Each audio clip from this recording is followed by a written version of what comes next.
사상자에 대해서 공식 확인된 바는 없지만은 약 40명이 사망했다는 외신이 있습니다. 그중에 민간인이 얼마인지 이거는 확인되지 않고 있는데 민간인은 별로 없었을 걸로 생각합니다. 가장 중요한 것은 이 모든 작전이 동시다발적으로 일어났다는 것이죠. 사이버 공격으로 정전시키고 미사일로 방공망을 무력화시키고 공군기지를 파괴하고 지휘부를 타격하니까 그야말로 동시에 다 마비돼버린 상황이죠. 그 혼란 속에서 델타포스가 마두로를 체포하고 들어갔죠. 거의 이게 뭐 영화 같은 작전을 했죠.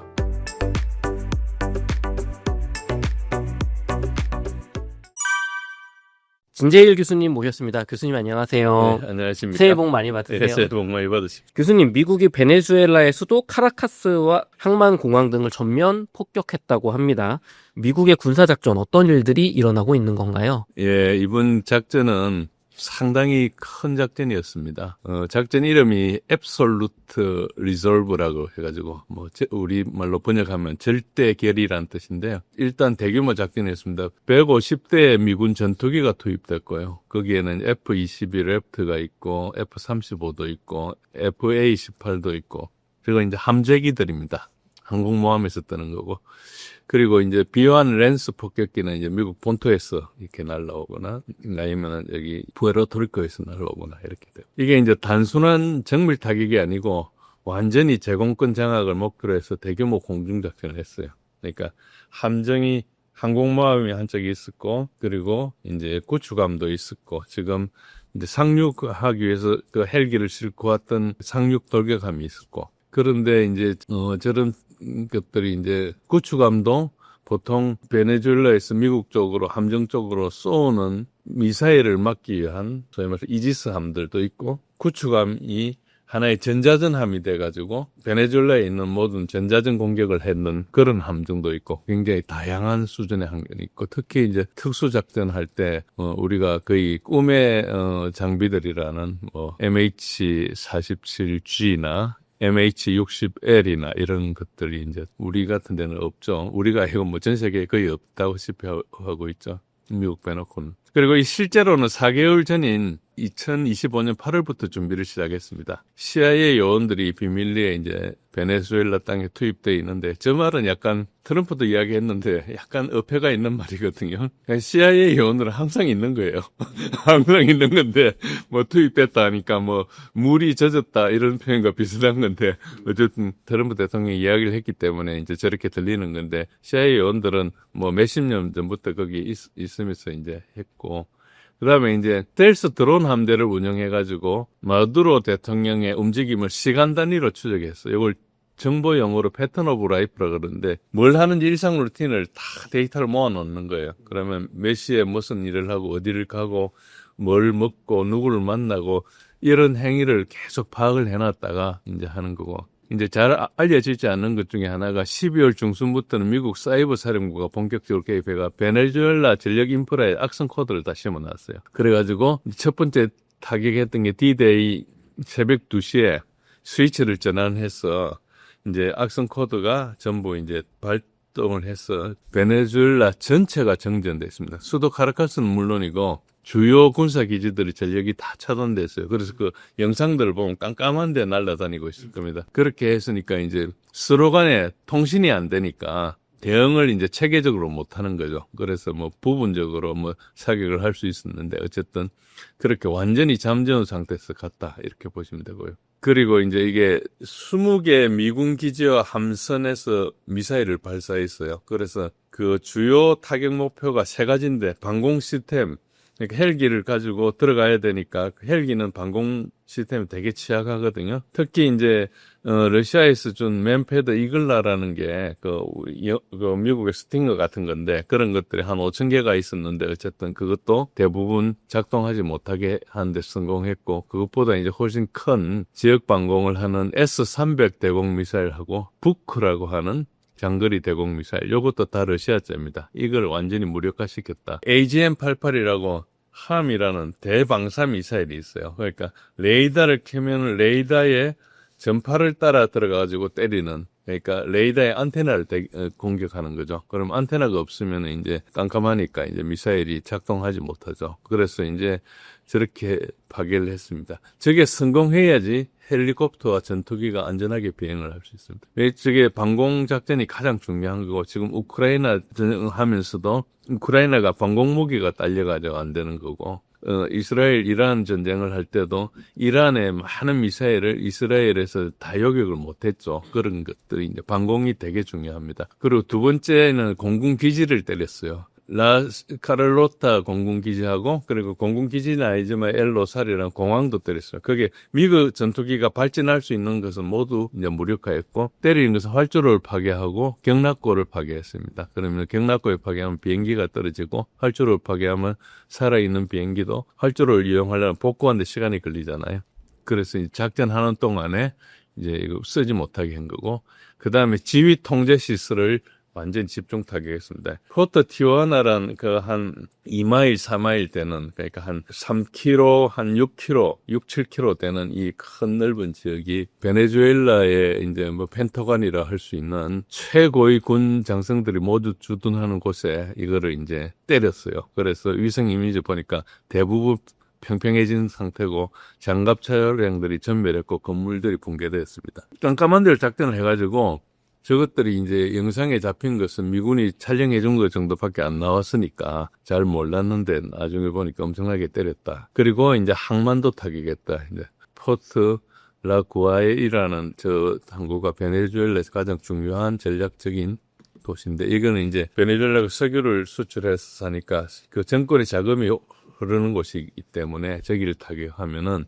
경제적으로 압박할 수 있고 그리고 베네수엘라의 수출 능력을 차단할 수 있죠. 이걸 이제 다시 복구할 때까지는 이제 좀 힘들겠죠. 이렇게 이제 공격을 했습니다.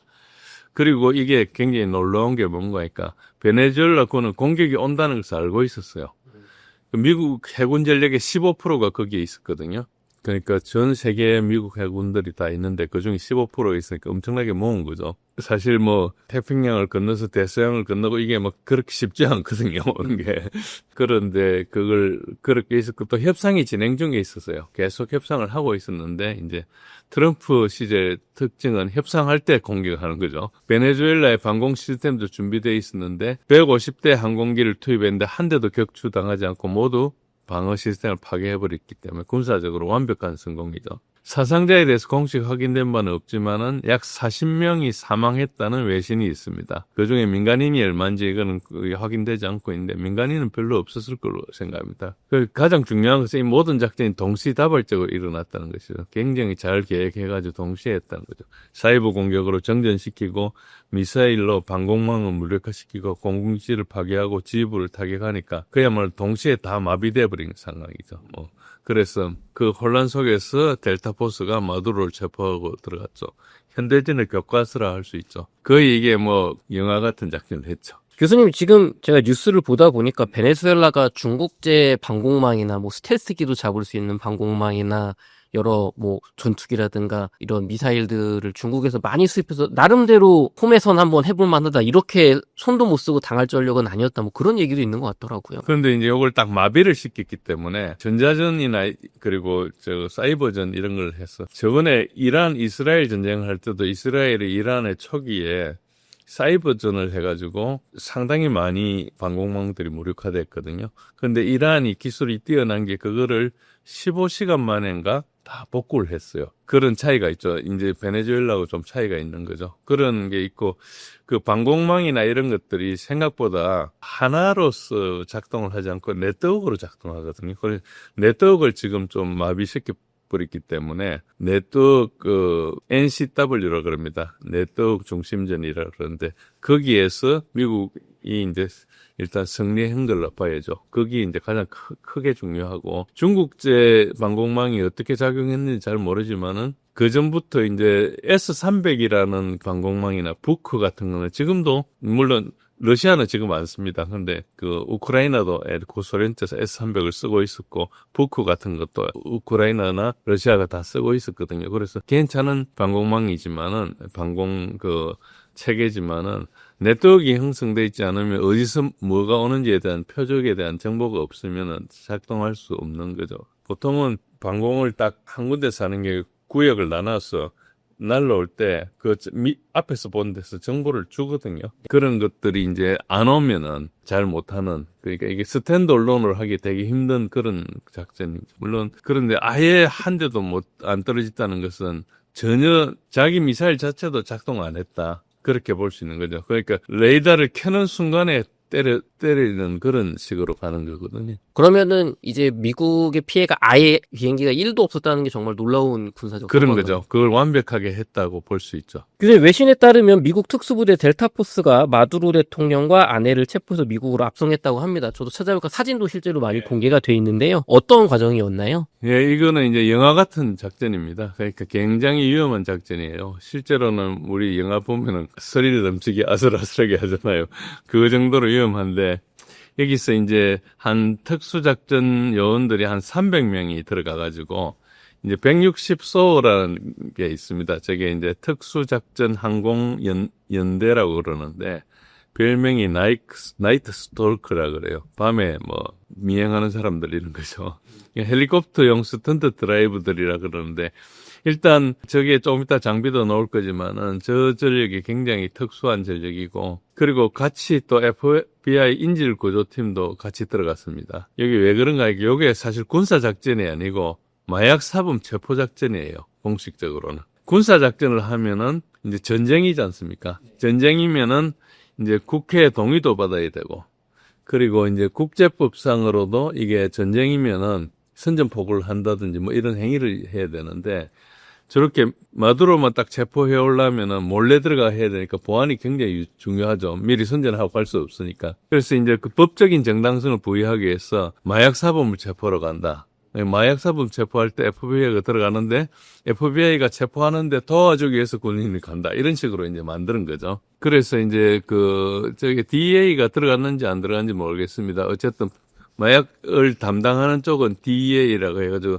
드러그 인포스먼트 에이전시가 있고, FBI가 별도 조직입니다. 옛날에 FBI에서 이제 분리돼가 나온 건데, 그런데 아마 좀 한두 명 갔을 수도 있어요. 근데 FBI가 이제 인질 요원들이 가가지고 이제 사람을 마약 사범 체포하러 간다, 이렇게 됐고, 여기에 대한 장비가 보면은 헬기를 11대를 동원했어요. 근데 이 헬기가 우리나라에는 없는 헬기고요. 우리는 CH-47이 있죠. 그런데 이 MH-47이라는 47 그중에서도 G 버전인데, 저 시누크하고 MH-60L이랍니다. MH-60L은 저거는 우리가 대비라 그래요. 굉장히 이제 무장이 잘 돼 있는 거고, MH-47은 특수요원들을 실어나는 중형 헬기인데, 거기에 이제 특수작전 요원들은 비행을 굉장히 위험한 지역으로 하니까 날아오는 화기에 대해서 대응을 할 수 있는 장치들이, 그걸 이제 카운트 메저들이라고 그러는데, 그것들이 많이 돼 있어요. 뭐 덜커미니 이런 것들이 있어가지고 영상을 IR 그 신호를 가지고 지향을 해서 쏘면은 그거를 대응하는 시스템이 있다든지.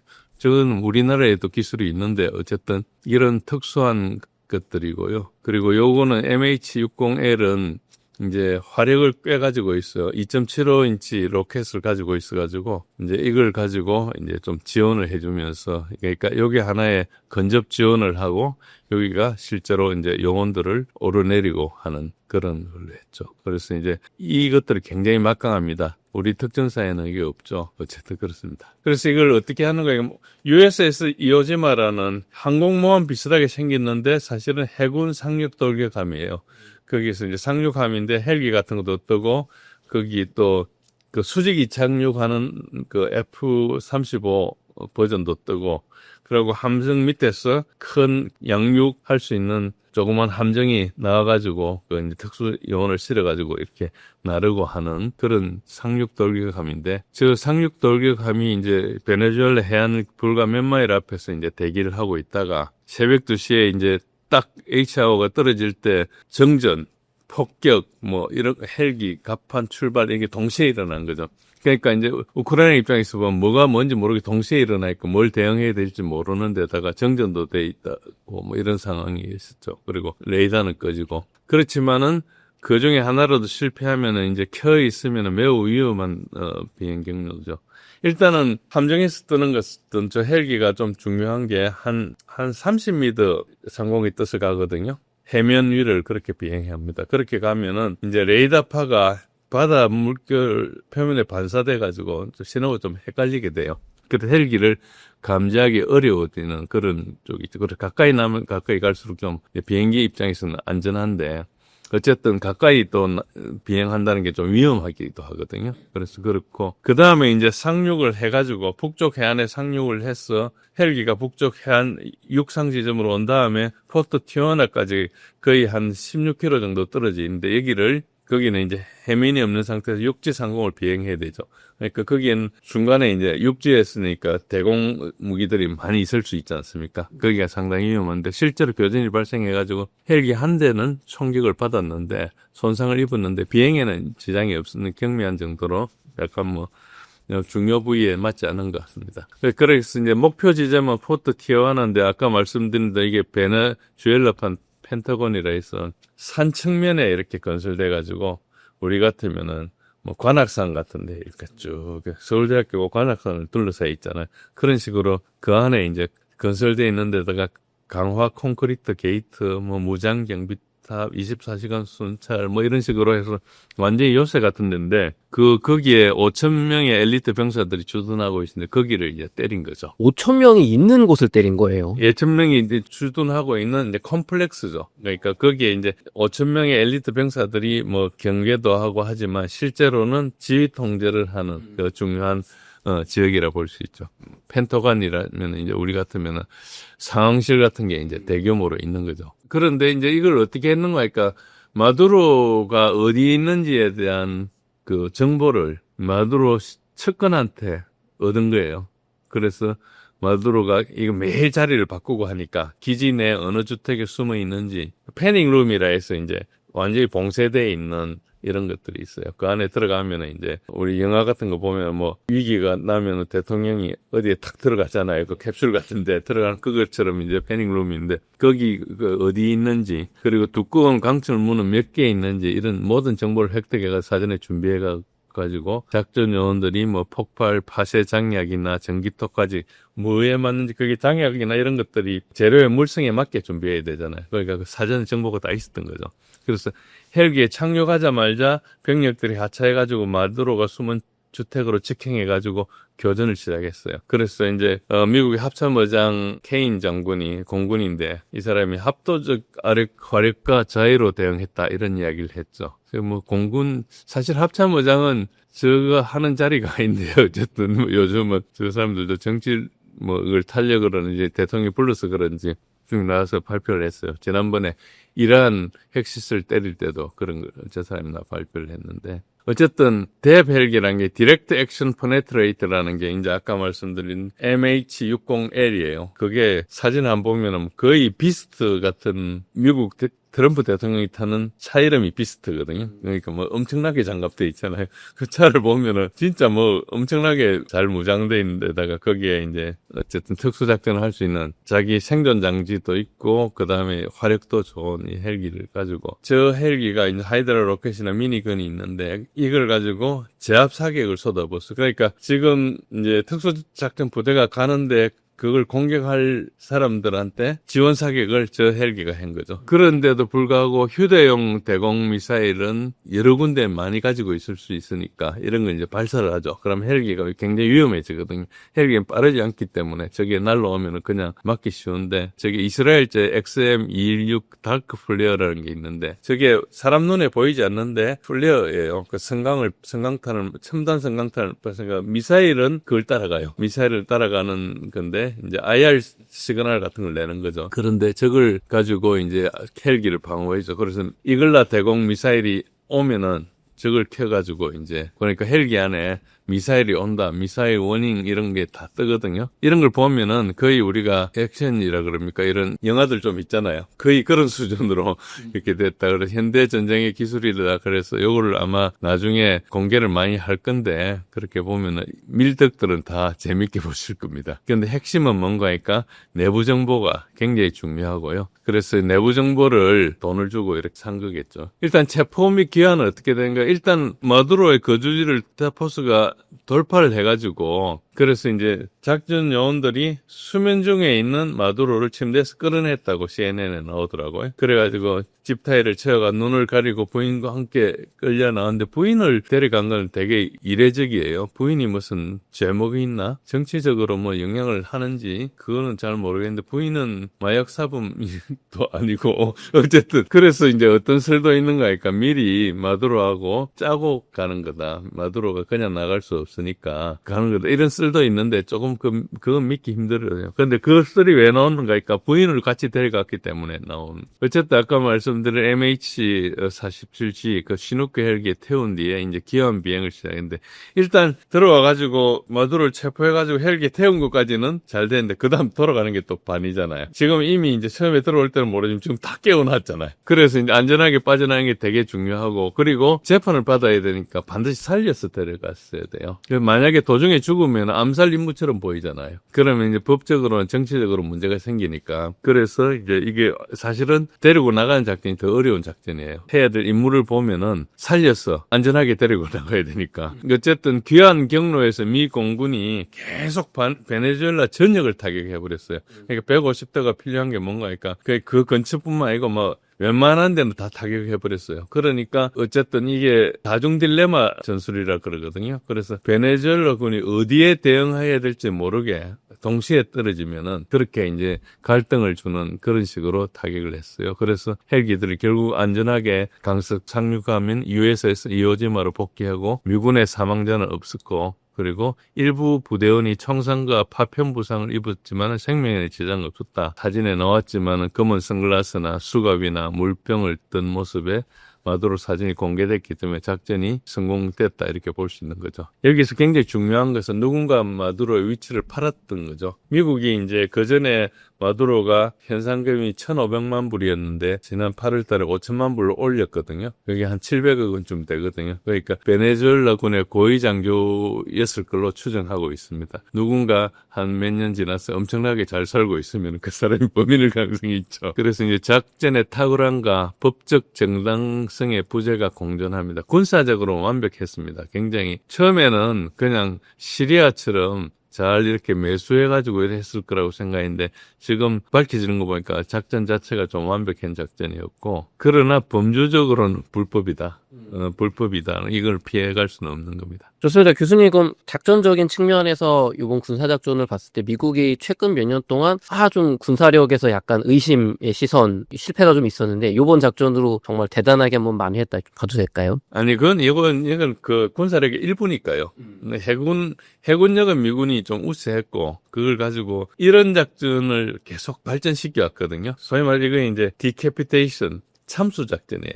참수 작전은 미군처럼 잘하는 게 없기 때문에 항상 김정은도 옛날에 참수 작전 때문에 걱정하고 있고 늘 그럴 정도로 참수 작전은 미국이 제일 잘했죠. 그러니까 보통 작전의 영역이 여러 가지가 있는데 보통 재래식 작전이나 이런 걸 하면은 이렇게 잘 못했을 거예요. 그러나 미군이 거의 1990년대 이후로 거의 이 작전만 했거든요. 지금 한 최소한 25년간 이 작전만 했어요. 그러니까 이건 잘하죠. 그러니까 뭐 그것 때문에 저런 부분 잘하죠. 저걸 하려면 자산이 많이 있어야 되거든요. 뭐 시설도 없고 아무것도 없는데 가서 막 뒹굴면서 하는데 이런 데는 이제 잘 못하겠죠. 해병대도 세계 최강이고요. 뭐 중국도 해병대를 좀 가지고 있는데 아직까지 뭐 그거 하고 러시아도 해병대가 있긴 있는데 여하튼 거기에는 좀 미미해요.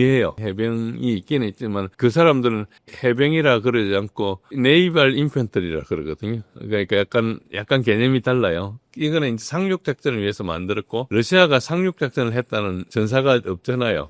러시아는 자기 땅에서 방어를 한 거고 중국도 대만에 상륙작전을 해야 되니까 상륙작전이 원체 힘든 작전이거든요. 그러니까 해병대는 미국 해병대가 있고 우리나라 해병대가 세계 거의 2급이에요. 규모가. 그래서 미국 해병대하고 한국 해병대가 되게 친한 게 다른 데 해병이 없으니까. 그러니까 이제 오면은 서로 많이 친하고 그렇게 되는 그런 이유 중에 물론 합동 훈련도 많이 하고 하지만은 그래서 그렇습니다.